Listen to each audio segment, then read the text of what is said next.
हरिओम, ओम आनंद ma'am, Om Shanti ma'am, ओम ज्ञान ma'am, आप सभी दर्शकों का हमारे चैनल पर स्वागत है।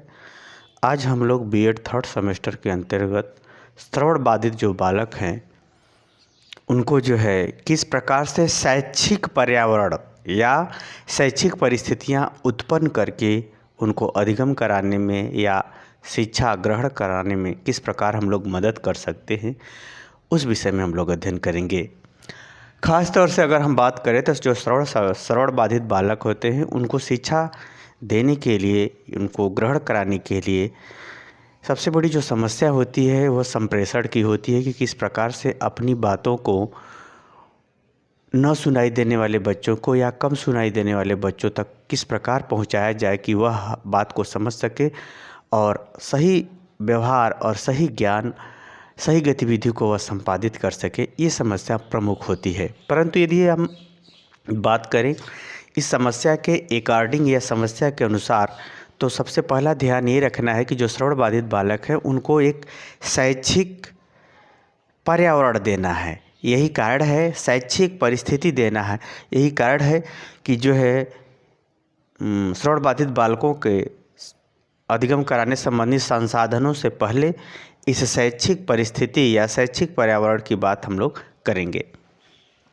पहला अगर हम देखें तो समन्वित शिक्षा तो आप जान रहे हैं, शिक्षा जीवन पर्यंत चलने वाली प्रक्रिया है जिसमें व्यक्ति क्या होता है, अपने व्यक्तित्व का विकास सुनिश्चित करता है या कुछ जीवन में इस प्रकार से सीखता है जो उसके जीवन पर अनुकूल प्रभाव डालते हैं। उसी को क्या कहते हैं, शिक्षा कहते हैं। ये याद रखिएगा, दुर्गुणों को या पतन को शिक्षा नहीं कहते हैं। खास तौर से शिक्षा का जो मेन फोकस होता है वह व्यक्ति के अंदर उत्तरोत्तर सुधार करते हुए व्यक्तित्व का विकास करना ही होता है। तो इसमें हम लोग देखें तो अगर हम मूक बधिर अगर जो है श्रवण बाधित बालक है, श्रवण बाधित जो बालक है, तो सामान्य रूप से ये देखना होता है कि जो हमने बताया था पहचान पिछले वीडियो में, तो जो श्रवण बाधित बालक है यदि थोड़ा मोड़ा उसको आंशिक रूप से श्रवण बाधित बालक है यानी थोड़ा मोड़ा उसको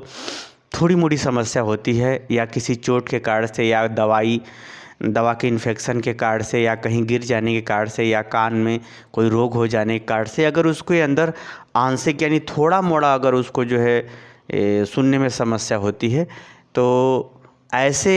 जो श्रवण बाधित बालक होते हैं उसे हम लोग कहते हैं आंशिक श्रवण बाधित बालक। तो ऐसे बालकों को समन्वित शिक्षा या समावेशी शिक्षा ही प्रदान करना चाहिए। समावेशी शिक्षा यानी सभी बालकों के साथ ही उसे पढ़ाया जाना चाहिए, सामान्य कक्षा में ही उसे पढ़ाया जाना चाहिए। बस इसमें ये ध्यान रखना चाहिए कि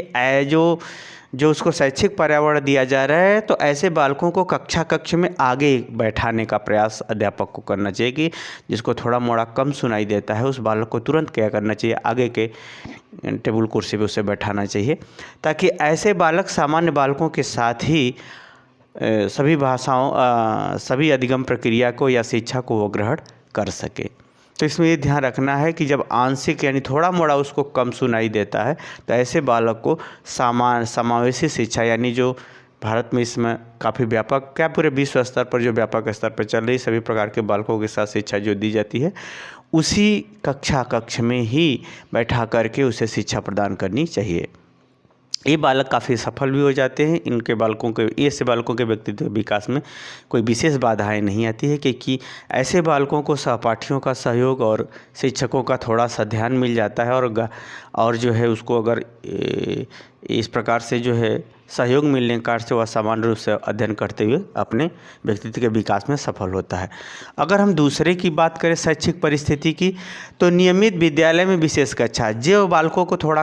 कम यानी थोड़ा कम सुनाई देता है या मंद सुनाई देता है यानी इससे ज़्यादा वो ग्रसित है, उसको सुनने में थोड़ी दिक्कत आती है, कम सुनाई देता है या मंद सुनाई देता है, तो ऐसे बालकों को भी सामान्य कक्षा में ही पढ़ाना चाहिए यानी समावेशी शिक्षा ही देना चाहिए। परंतु उसके लिए क्या करना चाहिए, उसी विद्यालय में विशेष कक्षा का भी आयोजन करना चाहिए। विशेष कक्षा का तात्पर्य है कि स्पेशल उन लड़कों को अलग करके बताया जाना चाहिए, पढ़ाया जाना चाहिए, उनसे पूछना चाहिए कि कहाँ कन्फ्यूजन हुआ, कहाँ नहीं समझ में आया, कहाँ नहीं सुनाई दे रहा था। तो वह जब स्पेशल रूप से उसको बताना शुरू करता है तो उस पर वो अध्यापक अपना शिक्षा प्रदान करके अपना शिक्षा दे करके जो है उसे सिखाने में मदद करता है। तो ये जो दूसरे प्रकार के जो बालक होते हैं जिनको कम सुनाई देता है या मंद गति से से सुनाई देता है, तो ऐसे बालकों को जो है सामान्य कक्षा में ही पढ़ाना चाहिए, परंतु उसी विद्यालय में विशेष कक्षा का भी आयोजित करना चाहिए। विशेष कक्षा भी, स्पेशल क्लास उन्हीं बालकों के लिए लेना चाहिए, ताकि उन बालकों को जो नहीं सुनाई दिया है, जो नहीं समझ में आया है, वो पूछ करके क्या होते हैं, वो सफल होते हैं। सामान्यतः ऐसे जो बालक होते हैं चोट वोट लगने के कारण से, एक्सीडेंट होने के कारण से ही जो है उनको कम सुनाई देता है। तो ऐसे बालकों के लिए सामान्य कक्षा में ही, यानी समावेशी कक्षा में ही विशेष कक्षा का आयोजन विद्यालयों में करके, नियमित विद्यालय में विशेष कक्षा का आयोजन करके उसे पढ़ाया जाना चाहिए। तो वह भी जो है शैक्षिक पर्यावरण उससे जो मिलता है उससे वह भी अधिगम कर लेता है, सीख लेता है, शिक्षा प्राप्त कर लेता है, जिससे अपने व्यक्तित्व का विकास कर लेता है। तीसरा है विशेष विद्यालय। ऐसे बालक जो विशेष गंभीर रूप से जो है वो श्रवण बाधित है, जैसे बहुत भयानक एक्सीडेंट हो गया और सर में चोट लग गई हो, या जो है चोट लगने के कारण से जो उसका कान का पर्दा नहीं काम करता हो, यानी गंभीर रूप से काफ़ी चिल्ला कोई बोलोगे तब उसे थोड़ा थोड़ा सुनाई देता है। तो ऐसे जो बालक होते हैं उसे गंभीर रूप से श्रवण बाधित बालक कहते हैं, जो काफ़ी चिल्ला के बोलने पर उनको समझ में आता है। तो ऐसे बालकों के लिए शिक्षा का जो परिस्थिति है, यानी शिक्षा का जो पर्यावरण है, शिक्षा की जो परिस्थिति उत्पन्न करना है, उनके लिए विशेष विद्यालय का आयोजन करना चाहिए। विशेष विद्यालय में ही उनको शिक्षा दिया जाना चाहिए। ऐसे बालकों के लिए अगर विशेष विद्यालय रहता है तो उनके हिसाब से उनकी जो है वो यंत्रों के माध्यम से, तेज ध्वनि के माध्यम से और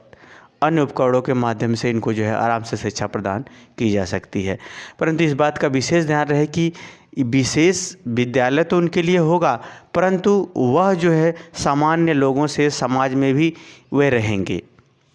वे समाज में रहेंगे,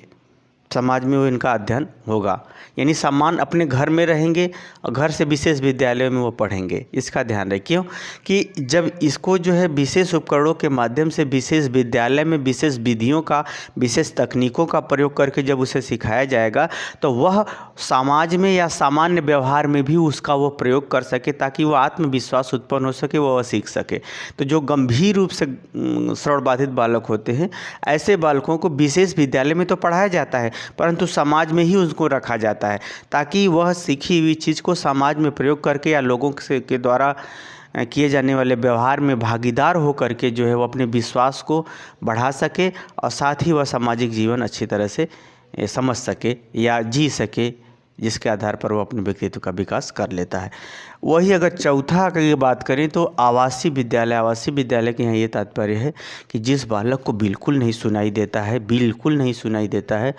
जन्म से ही वह मूक बधिर बालक है, तो ऐसे बालकों के लिए आवासीय विद्यालय आवश्यक होता है। तो ऐसे बालकों के लिए शैक्षिक परिस्थिति उत्पन्न करने के लिए उनको जहाँ विद्यालय होता है उसी में उनका आवास भी होता है। 24 घंटे वह जो है शिक्षक के निगरानी, देख रेख में और विभिन्न प्रकार के जो विशेष प्रशिक्षण प्राप्त है उसके आधार पर वह शिक्षा प्रदान की जाती है, जिसमें ओठ का संचालन, अंगुलियों का संचालन, आँखों का संचालन, हाव भाव का संचालन, संकेतों का संचालन और ख़ास तौर से अमौखिक गतिविधियों का संचालन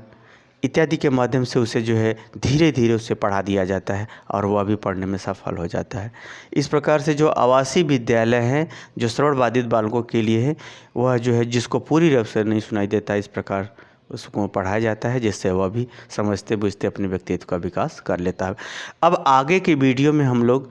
सिलेबस, बीएड सिलेबस के अंतर्गत उन महत्वपूर्ण बिंदुओं का अध्ययन करेंगे जिस संसाधनों के प्रयोग के माध्यम से श्रवण बाधित बालक को विशेष प्रकार का प्रशिक्षण प्राप्त करने के साथ ही